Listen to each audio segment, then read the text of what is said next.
Yeah, you know, I sometimes listen to your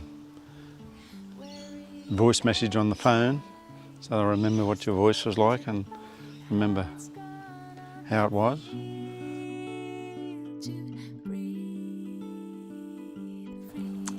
Jill has a class of FTD, frontotemporal dementia, which is presently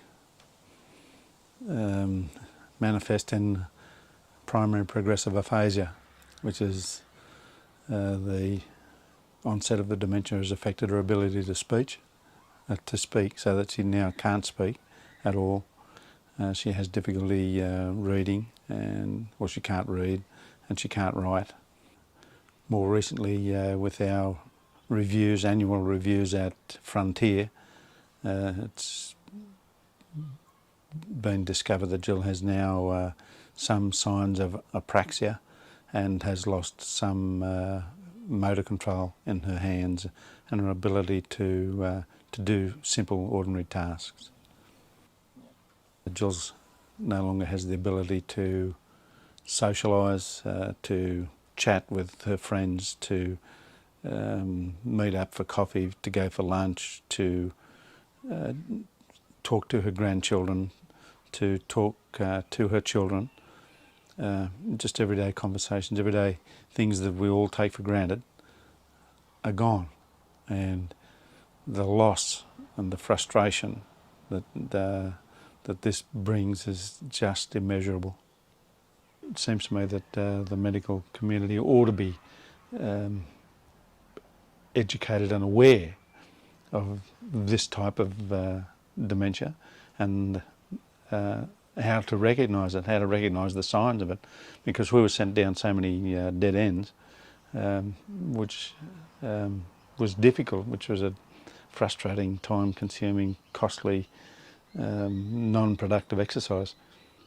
So it was a journey of discovery for us then to work out what it was and what the implications were. Part of that is brought on by ourselves because we're both in denial. We're both afraid to see what the future looks like. We're both afraid to see what the disease is going to do. Because I love her so much, the frustration and the impossibility of doing something for her to reverse it, to stop it, to cure it, to watch the slow progress of this really cruel disease is just beyond words.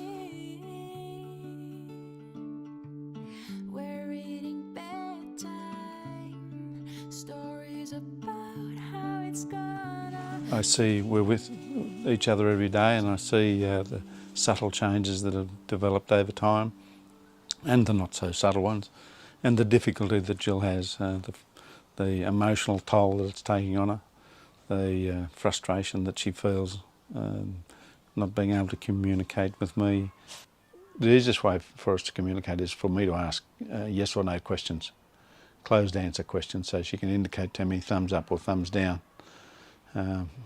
Because of her illness, sometimes she gets confused about that, and I have to wait for her. If she gives me a thumbs up and I know it's wrong, she'll eventually get it right. But when she wants to tell me that she loves me, she puts a hand on her heart and then puts a hand on mine, and she does that to the kids. And the thing that gives her the most joy in life is, I think, being with her family, being with her kids. They have a special bond with their mum, as I suppose all kids do.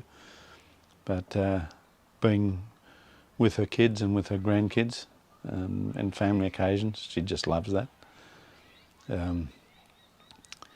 Because we've had so much adversity through this illness, my job is to try and bring a little joy into our lives, a little happiness into our lives, because we just cannot live the rest of our lives out, whatever time's left to us, in despair or hopelessness.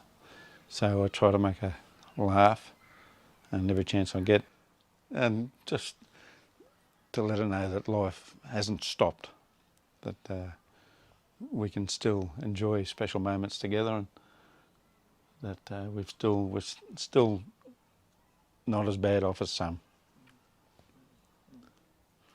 All her life she's been a woman who never complained about difficulty, never complained about adversity, and we've been through some.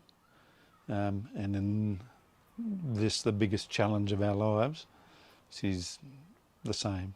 She's courageous and won't complain.